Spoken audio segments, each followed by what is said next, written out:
Good evening, everyone. Welcome to When I Was Your Age, podcast where I'm talking about stuff that is common today and telling you what it was like when I was your age, back from the 70s through to the 90s. If you've got requests for stuff that you'd like me to cover, right here on the screen on YouTube, you'll see the address. It's shujintribble@gmail.com. I'll be more than happy to cover a heck of a lot of stuff. And yes, I've had a couple of requests for things that I haven't yet covered. Mostly because I haven't had the opportunity of actually looking this stuff up. What I'm doing at the moment is completing an idea that I had last week. Something that happened from one of the recent gamers convention. This one just kind of wrote itself for me. So if it's a little bit long, please forgive me. I got a lot of stuff that I'm going to cover and not a lot of time that I would normally do it in. So if I'm a little bit long, I'm sorry.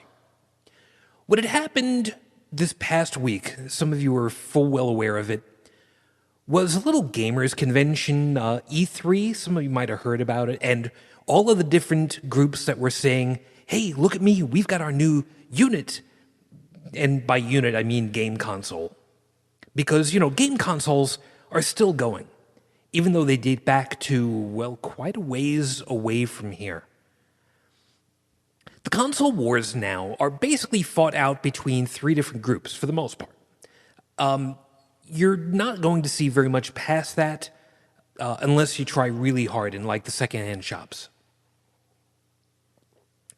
So, the biggest ones at the moment are, of course, Sony, Microsoft, and Nintendo. Now, of the three of them, there's been a lot of talk about Sony and Microsoft. Basically because, if you want to look it up for yourselves later, Microsoft basically shot themselves in the foot with a howitzer because they have come out with something called, or they're coming out with, something called the Xbox One. The idea is it is always on, always connected to the internet. The eyeball in the Skyfort is always on and watching you. Kind of like Ceiling Cat, but just creepier.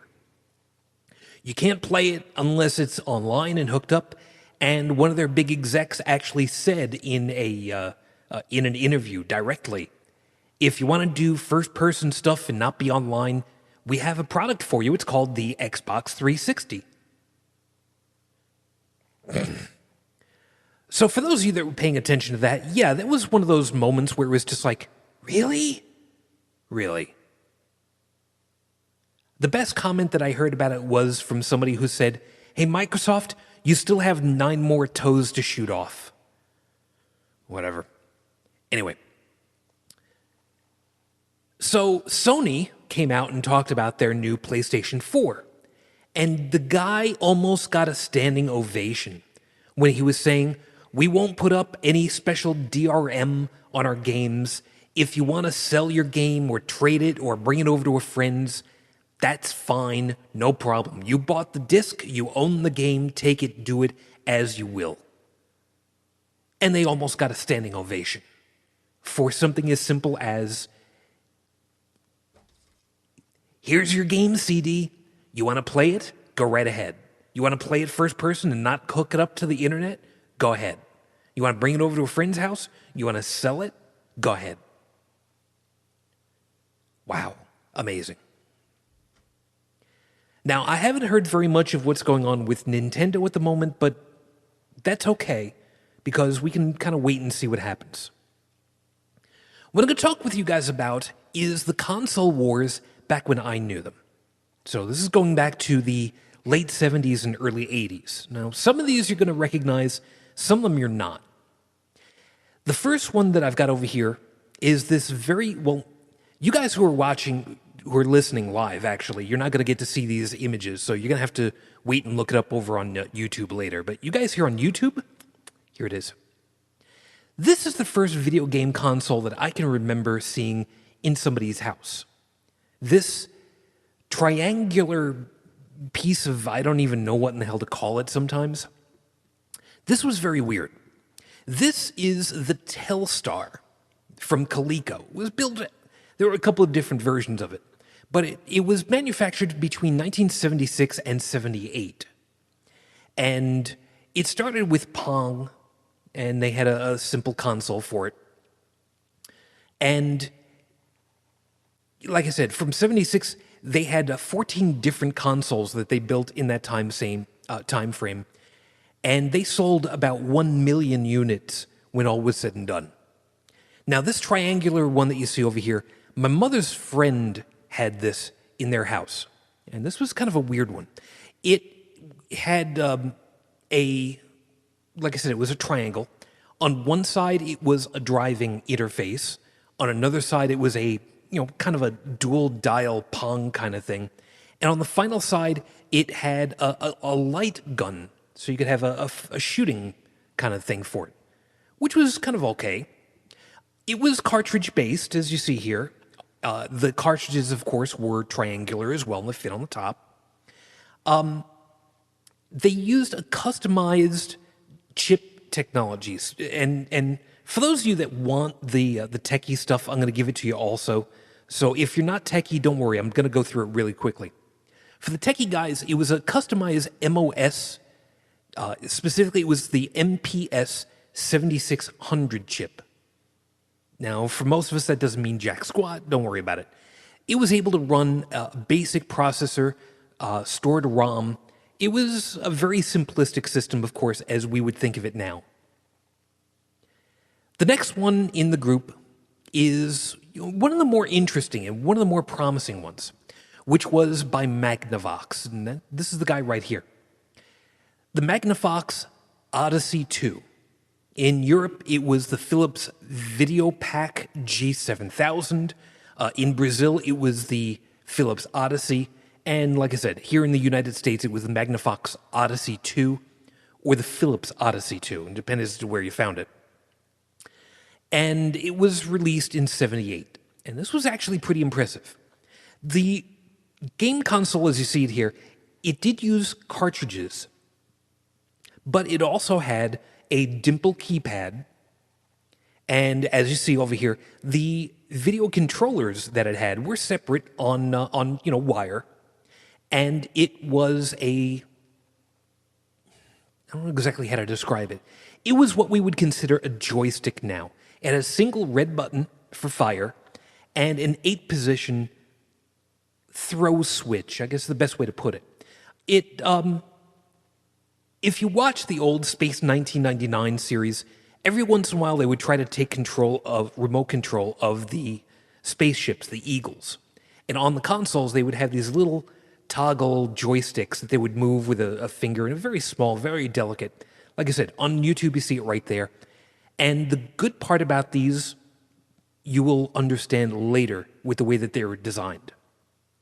They were hard cut with the 8 positions in the heavy plastic case. So when you wanted to go forward or up, you pushed it up into the little notch that was, up.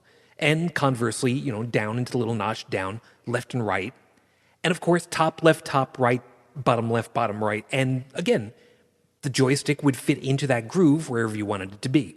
Why is that important? I'll tell you why in just a little bit. I promise you, it'll make sense. Those of us that are old enough to remember this are going to understand when I explain it. Now, in this case, they were actually pretty revolutionary because they had a keyboard. And it was really impressive, the fact that they were able to do it. Now, granted, again, not a hell of a lot of processing power, but it was there and it was available. And it was not a keyboard as we would typically think of it now, like a typewriter. It was a dimple pad. So it had a plastic covering on it and a little spot where you wanted to press, you had to press. Sometimes you had to press really hard. And if you were not careful with a fingernail, you could just go all the way through the plastic and basically destroy that key. And if that happened, well, pretty well SOL. Like I said, they came out in 78, and by 1983, they'd sold over 1 million Odyssey 2 in the United States alone, which is pretty impressive if you think about it. For those of you, again, on the techie side, it used an Intel 8048 microcontroller, 8-bit, at, get this, some of us that are not very techie will still get this, 1.79 megahertz, not even 2 megahertz of speed, megahertz. For memory, the internal memory for the CPU, 64 bytes. For audio and video, 128 bytes of RAM. The BIOS itself was 1 kilobyte. That's just wow to me. The video, you did NTSC for the US, you did PAL for Europe. The resolution, think about the resolution of your current computer. The resolution on this thing was 160 by 200 pixels or scan lines. 16 color fixed palette. You could use only 8 of them for a sprite graphic. And there was some other stuff to it. It had a specialized chip for audio, and it worked. It worked pretty well. It was actually pretty impressive in its right. Now, the cartridges, this is where it gets to be really crazy. The cartridges that would fit into it came in a couple of different sizes as far as to the memory usage. The physical size was dictated by the slot, but the amount of space that was programmable was 2 kilobytes, 4 kilobytes, or 8 kilobytes, and that's it. So your entire program had to run inside of that. Now, they did come up with something that was pretty impressive, which was the... Let me find this guy over here. It was the video pack module, which provided speech. And there was also a piece for the for chess, because it needed an extra processor and memory to run the chess program. So it had an extra physical add-on, and the piece that you see right here on the screen now. And you got specialized, an extra processor, extra memory. Plus, of course, like I said, it had something called the voice, which I don't remember if I've got a picture of that off the top of my head. If I do, I'll include it. I don't remember having found it yet. But that one had speech synthesis and extra sound effects. Again, this kind of comes up for the next piece, which was in the big console wars of the late 70s and early 80s. This was the guy that was really the one pushing the Intellivision. Intelligent television, or as they called it. And the unit that you see here on the screen, this is the one that one of my mother's friends had also. We did not have this when I was growing up. But the Intellivision you see here was released by Mattel in '79. They started development on it in '78, and they brought it out as a direct competition to the next guy. I'll come back to that, don't worry about it. In 2009, IGN named Intellivision number 14 greatest video game consoles of all time. Pretty high praise, considering. Like I said, it was developed by Mattel Electronics, which was a subsidiary of Mattel. And Mattel, of course, as we know full well, is around even till today. They tested it in Fresno, California. They had 4 games available when it was released in 1980. It had a price tag at the time, in 1980, of $299. What does that translate till today?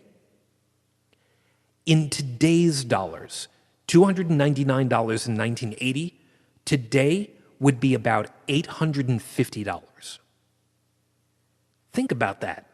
So when the guys had been coming out saying the PlayStation will be $599, yeah, it was still more expensive considering at the time to buy an Intellivision.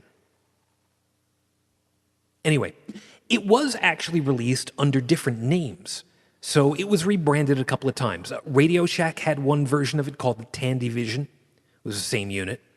GTE Sylvania had one called Intellivision, also by that name. And Sears Roebuck, or the Sears Company, had one called the Super Video Arcade. Now, this is important because the next guys also had one branded for Sears, but again, I'm coming to that. So that was a bit of a coup. By 1982, Mattel had over 2 million Intellivision consoles sold by the end of 82. Pretty cool. They also came out at about that time with a new peripheral called IntelliVoice. Now, you see the guy right over here. The Intellivision, if you're looking at the top image, you see the Intellivision. Right under that is the IntelliVoice. And if you take a look at the bottom of the console, the main console, you'll see that there is this blacked out section. That's where the cartridges would typically fit in. And that's where the IntelliVoice would fit. And if you look, you'll see at the same side of, on the one side of the IntelliVoice, there is still an open section over there where specialized cartridges would go. And you'd be able to put in games and just pass it through. Or if you had one of the specialized games that had extra voice sounds to it, you could drop that in. Now, unfortunately, of course, as you can probably guess, the voice system wasn't great. I mean, let's face it. How much voice could you actually fit into a ROM cartridge which had either 4 kilobytes or 8 kilobytes of memory to store it? Not a lot. And it really wasn't really that good. They didn't sell as well as they were hoping for, but they did get several games out. And by several, I mean like 5.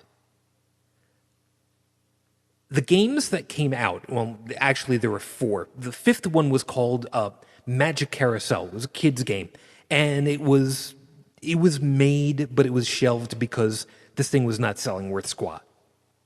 The games that did come out for IntelliVoice were Space Spartans, Malone LaBey, I guess might have been one of the things, Bomb Squad, Tron Solar Sailor, and the one that I'm still trying to figure out if this had something to do with the kind of a meme-y kind of thing, B-17 Bomber. Now, I don't remember if it's the Angry Video Game Nerd or whoever the hell it was, but there is this video out there of this guy sitting back going, B-17 Bomber, and electronic voice on the screen going, B-17 Bomber, and I don't know if that's got anything to do with it. I wasn't able to find it out. Anyway, the Intellivision was actually pretty smart by comparison to the other stuff. Remember, this was 1980. And technically, this was the first 16-bit game console. The registers and the microprocessor were able to be, well, they were 16 bits wide. And it showed it by comparison to some of the other stuff on the screens. It was also the first system to feature downloadable games, and I did not know about this. You couldn't store the games, of course, so every time you shut off the machine, your game was gone. You had to re-download it. But in 81, General Instruments teamed up with Mattel, and they rolled out something called Play Cable that allowed you to download Intellivision games via cable TV. So I guess in a way this was kind of the first DLC. I don't know. I didn't look very far into it. I did not even know about that until I went doing this research. Pretty impressive, really. Now, for the geeky, techie guys, like I said, this was a 16-bit processor running at 894.886 kilohertz, not even 1 megahertz, kilohertz. It had 1,456 bytes of RAM, 244 memory, scratch pad, 352 for 16-bit memory, 512 for 8-bit graphics, and then the ROMs, 7,168 bytes of ROM, not even quite 7 kilobytes. Anyway, resolution, 159 pixels by 96 pixels, or 159 by 192 on a TV screen. And it was good. I mean, not by what we would consider good now, but considering the time, this was actually pretty damn good. And this guy, graphically and audio-wise, beat out many of the other pieces that were just sold as normal. And this guy had something impressive, something that was called TV POW. And I'm saying it that way because it was TV POWWW. This is all capitalized letters. It was a TV game in a franchise format where on TV you would have an Intellivision display and people would be called up and they would play a game on the TV at the time. Now, I knew it back from Channel 11, WPIX, where it was PIX. You know, PIX, PIX, real smart on their part. Anyway, and what would happen is the idea would be that they would call up some random kid who would, send in their information, and in between commercials of the kids' afternoon, the kids would say PIX to activate whatever the fire control was supposed to be. And there were a couple of different games that you could play, and it was random as to what they would do. So it could be tic-tac-toe, it could be NFL football, NBA basketball, Space Battle, which was my favorite to watch, or Sharpshoot. Space Battle was funny because it was a display not too different from what the old display used to be for the old Battlestar Galactica, the tactical map when you're inside of a fighter and you're waiting for the Cylon Raider to move in front of your display so you can shoot it. Well, some kids got really cute about it, and instead of waiting for the delay between the telephone and the video screen, instead of just waiting for the ships to come into the middle and yell PIX, and your lasers would just miss. Some kids got smart. Okay, you ready to go? Okay, we're gonna start the game in 3. Here we go. Go. PIX, PIX, PIX, PIX, PIX, PIX, PIX, PIX, PIX.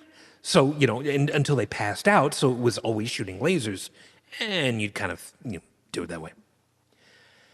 Now, there were some groups that said, hey, you know what? It was all hooked up on an audio circuit so that every time it got that pop, that, I'm doing that intentionally. Every time you get that pop, it would activate the circuit that would make the thing shoot or whatever it was. And But not too very long ago, somebody that used to work at WPIX actually said, no, man, we would sit in the control room, and every time the kid would say PIX, we'd hit the button. That made more sense to me. Somehow that just made more sense. Now, this one is the most unique one of the group because its display system, its modus operandi was unusual, and it actually is unique in the entirety. To the best of my knowledge, there is no system quite like it anywhere else as far as to a game console is concerned for home. And this one came out in, it came out in 82, November of 82, just in time for the Christmas rush that with a retail price of $199 in 1982. That came out to $460 currently. The Vectrex, which was developed by Western Technologies and Smith Engineering. And it was distributed by General Consumer Electric and then Milton Bradley. Yes, Milton Bradley, the guys that brought you desktop games and board games, the same guys. What made this unique is that it was vector graphics.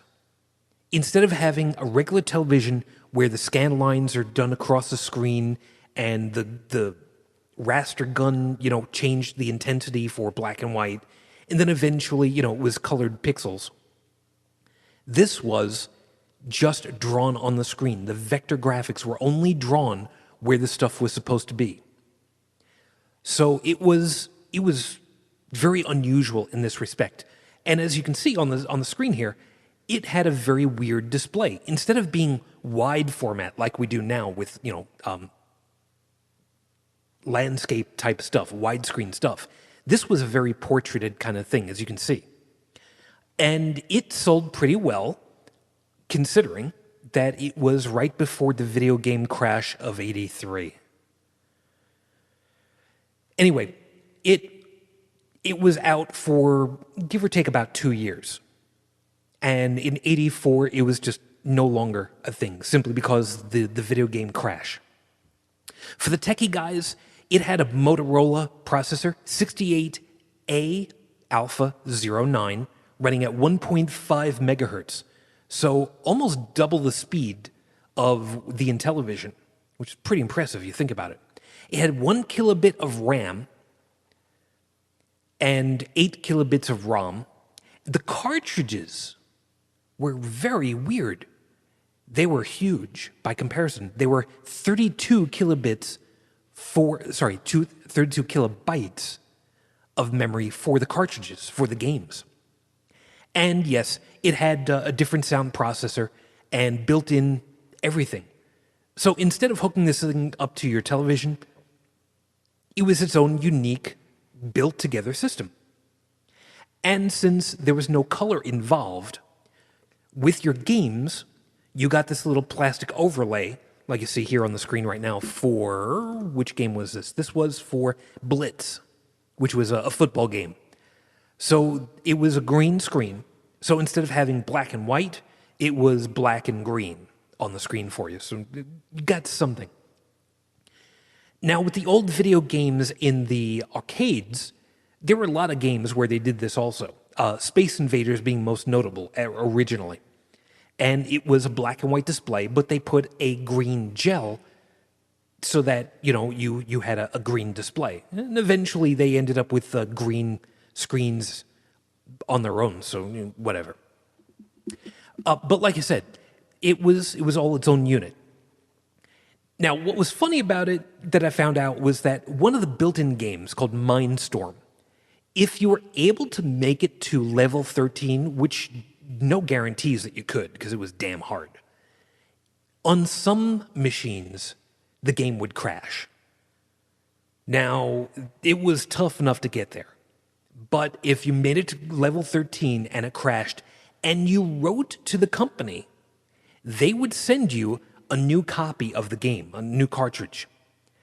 And since very few people bothered to even get, to write the company, never mind could get to that level, these cartridges for Mindstorm 2 are the most fabled and most rare game cartridges out there. So if you're able to find them, it's quite the coup. Finally, I'm going to cover the one that really solidified game consoles like no other and killed them all in the same breath. This that you see on the screen now, this logo, all I need to do is to show you this logo, and you already know exactly where I'm going. Their slogan on a lot of their commercials was, "Have you played Atari today?" It was not even a matter of what game in particular. It was, have you played with this game console today? And that was pretty different. It was not, have you played Asteroids? Have you played Pac-Man? Have you played whatever it was? It was, have you played with this game console? And that was really different. And it set up a mythology, a mythos almost, for this game console, which was not what you think it was. Some of you think that you know what this one is called, and I'm guaranteeing you, you don't. Brought out in September of 1977 by Atari, it was not called the 2600. It originally came out as the Atari VCS, Video Computer System. It was not called the 2600 until 1982, when they brought out the Atari 5200 game system, which you see here. That's when they finally decided, you know what? This needs a better name. So they called it the 2600 after its internal part number CX2600. It came with 2 joysticks, paddle controllers, a driving controller, and depending as to which version you got, the one that I got early on had the game Combat, which was a good 2-player game system, because, you know, later versions came with Pac-Man, which just, it was bad. It was really bad. It was incredibly successful. It was video gaming for the home for a long time. And it has since been inducted into the Toy Hall of Fame at the Strong Museum of Play in Rochester. You remember I was talking about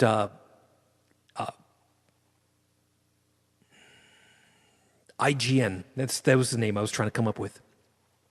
IGN in 2009, when they did the thing, remember, it was credited as being the one to start the video game boom. And they called it, quote, wait a second, who was it that called it this? It was IGN? Yes, it was IGN who called it, quote, the console that our entire industry is built upon. And that is not an exaggeration. It originally sold for $199, so, you know, a lot of money. And again, like I said earlier, the Atari VCS was also rebranded for Sears as Tel-Games. It was the same unit, just had a different faceplate and a different name on it.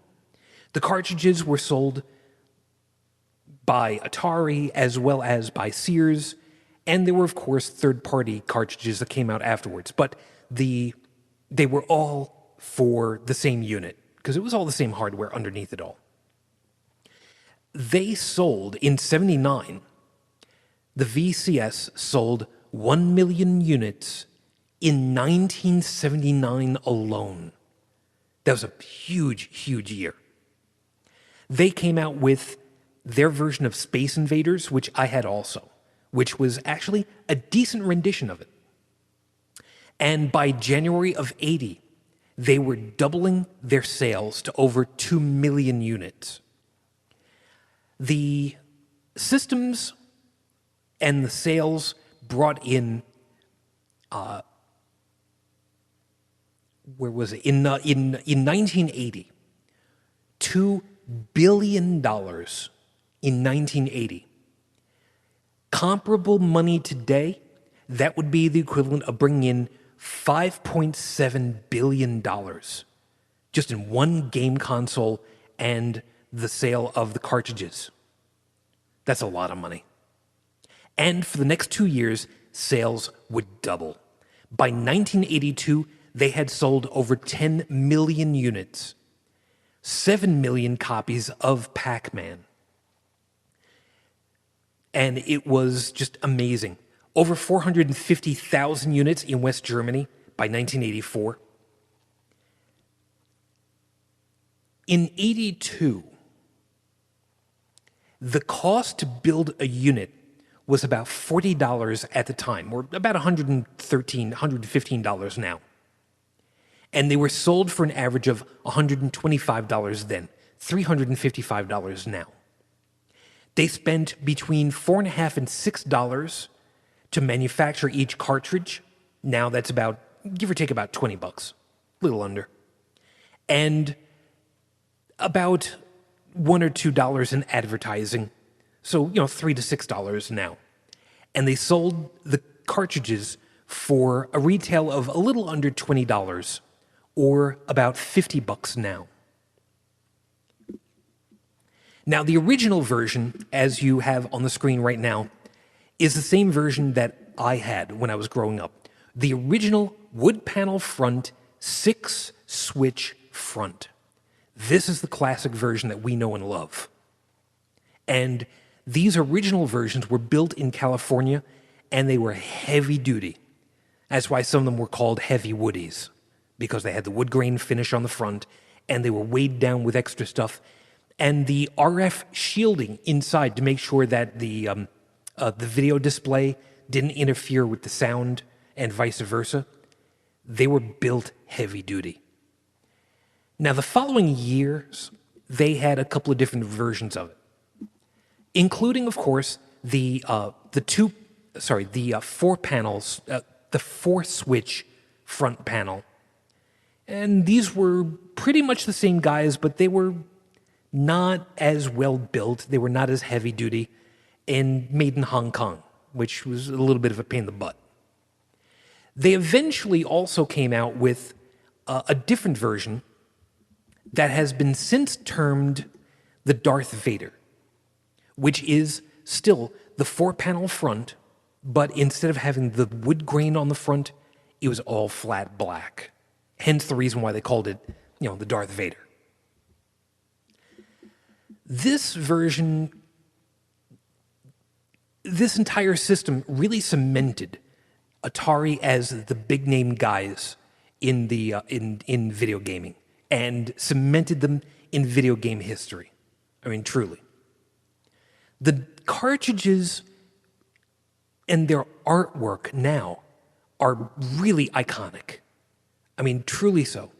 There were a couple of different variations on them, and I'm going to read off some of the names of the cartridges that I had and the game art that I was able to find. Now, of course, you guys over here in Second Life, of course, you're going to have to, take a look at the stuff over on YouTube. Some of it you will recognize. Some of it, if you ever go to a flea market, you will find. And some of this art was really beautiful. Over on For Affinity, if I remember right, I believe it's Gideon, has done a couple of mock-ups for his artwork in the same style. So, keep that in mind. Some of the video games, like I said, some of the cartridges that I had and the artwork that went with them are these. Yar's Revenge. Warlords. Adventure. I loved the hell out of Adventure. Asteroids, which was not a great clone, but, okay, whatever. Barnstorming. Kaboom. Boxing. And yes, some of these were by Activision. You might have heard of them. They're still around. Sort of. There was actually, believe it or not, one specifically for basic programming. Now, you didn't have a keyboard, so you actually had to put in your controls and your commands via joystick. Not fun, but you could still do it. There was also Drag Racer, Haunted House, and that one was kind of freaky. Ice hockey, skiing, which was a pain in the butt a lot of times, but a lot of fun. Hero. Hero was a third-party game. I loved the hell out of Hero. Miner 2049er. Yes, there was an Atari 2600 version of that. One of the worst games, it's not that one, was Pac-Man. The version of Pac-Man that they used sucked. I mean, big time sucked. It was poor. It was really technologically poor. Pitfall. Oh my God, Pitfall. Pitfall was great. Pitfall, technologically speaking, was one of the most advanced games that was available for the Atari. Because, generally speaking, they stretched the boundaries of what you were able to do on the screen with colors, with sprites. Because you were not supposed to be able to have sprites with multiple colors the way that they did it. They set it up so that the scanning gun in the back of your TV that would generate the light in front of you, they set it up on the cartridge so that the gun would change the color frequency in mid-stream. So you could have white and green and brown and black. And they cheated, basically. So the guys over there at Activision, wow, smart, brilliant guys. One of my favorites, Raiders of the Lost Ark. One of my favorites. There was also Space War, Laser Blast. Activision had this thing that if you sent in a picture of your TV, if you scored over a certain number of points, you would get a patch. Somewhere I know I have my picture of the TV so that I want to write into them and say, do you still happen to have one of those patches? I would love one. Still, maybe? Could you? Okay. It was River Raid, Stampede. Oh, God, I loved Stampede. It was one of the first ones that my brothers and I got. I played that like nobody's business. Star Raiders, which was very important because it had its own separate keypad that came along with it so that you could control your shields, your fuel, your map, where you were warping to. It was very weird. There was also a version of Superman. The gameplay screen is here for just, it was just bad, but whatever. Space Invaders, like I said, was actually a very good rendition of it. Now, Epix was also another game company that had various games, and they came out with something called Track and Field. And believe it or not, the image that you see here is very close to what the 2600 version looked like. It was very close to this, and it was really surprising. I don't know if they cheated also, but it was great. And there have also been some people who have been homebrewing cartridges and games to keep the product alive. The screen that you see here is for a game called Thrust. And the fact that people are still building for this thing is really surprising. I really love it.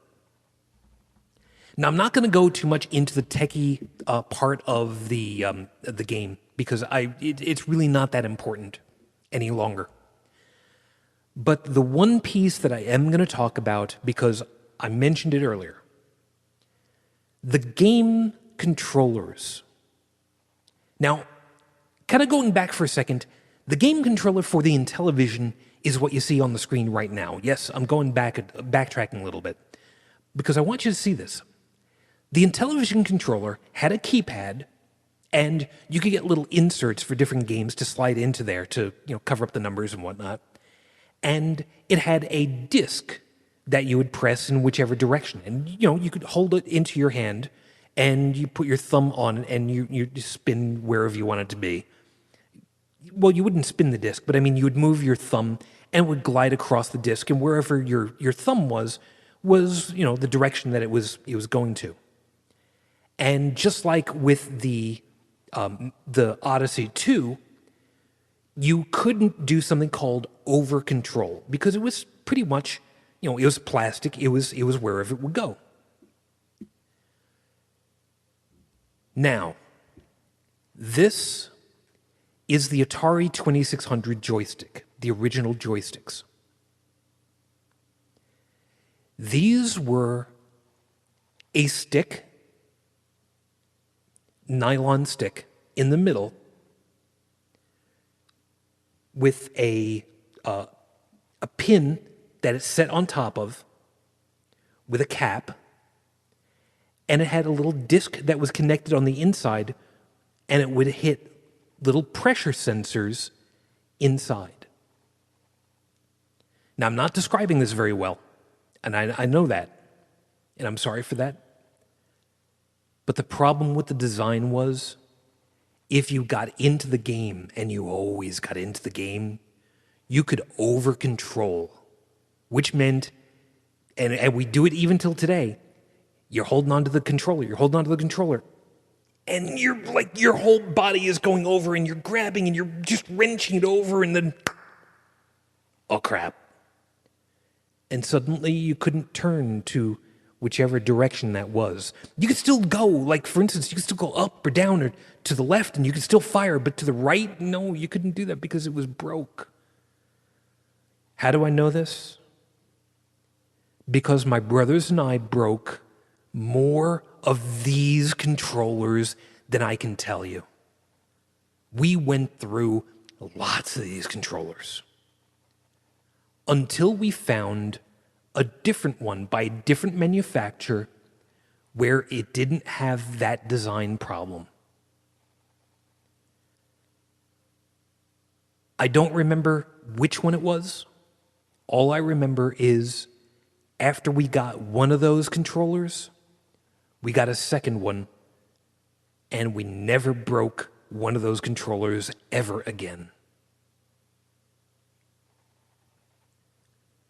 But when I was your age, these were the consoles. And these games were fun until 1983.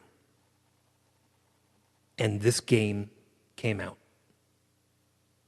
E.T. the Extraterrestrial. The programmer challenged himself. He accepted the challenge of doing a game in only a handful of weeks when his last game had taken literally months to draft and create and program and get it ready. Now, there are some people who have since figured out how to solve the problem and make the game worthwhile, but this singular game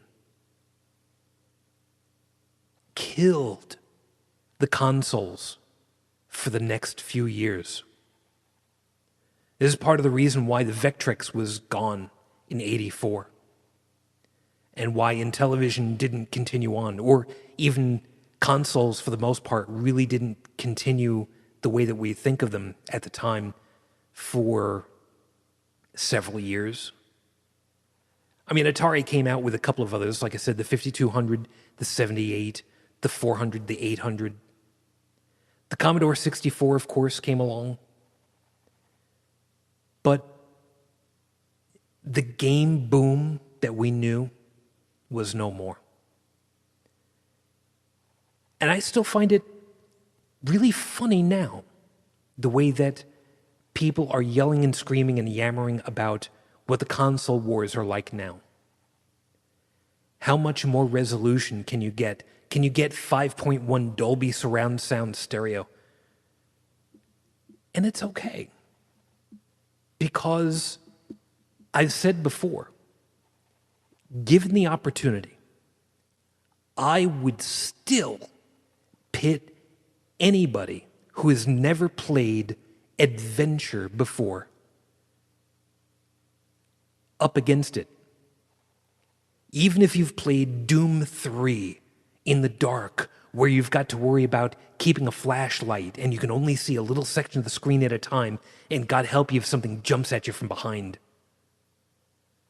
But I would challenge these younger gamers to go head-to-head cold with adventure on level 3 and not crap themselves the first time the black dragon comes at you from underneath and tries to eat you. You guys who have played it before probably know full well what I'm talking about, but for those of you that have never played it before, it would scare the ever-loving piss out of me. And granted, I was young, but like I said, for video games, that's what it was like when I was your age. As always, thank you very much for paying attention. I hope that you've enjoyed. If you have something that you'd like me to cover in the future, again, email address is right here on the screen for you. shujintriple@gmail.com. In the coming weeks, I'm going to see if I can get George Schraub to come back on again with me to discuss the song itself, because that is his song. And thank you, George, very much for allowing me to use your song. I appreciate it greatly. I am not sure what I'm going to be covering in the upcoming weeks. So I'm going to see about doing quite a number of things during the summer. But I still have to cover CGI versus practical movie making versus, what it's like now and what I like on that, which means I'm also going to have to be talking about Ray Harryhausen because, just damn, I'm going to have to cover that at some point or other also. Plus, I'm also going to be talking about circuit making and circuit designs and LED watches and clocks. Trust me, if you've never owned a watch where the battery was almost as big as the watch itself, you haven't lived. In the meantime, of course, as always, thank you. I will talk to you all again soon, and as always, I wish you the peace I no longer have. I wish you the strength that I've learned. I wish you well. Until next time, everyone, good night. You know what's true? Before you can say boo, you'll be my age too.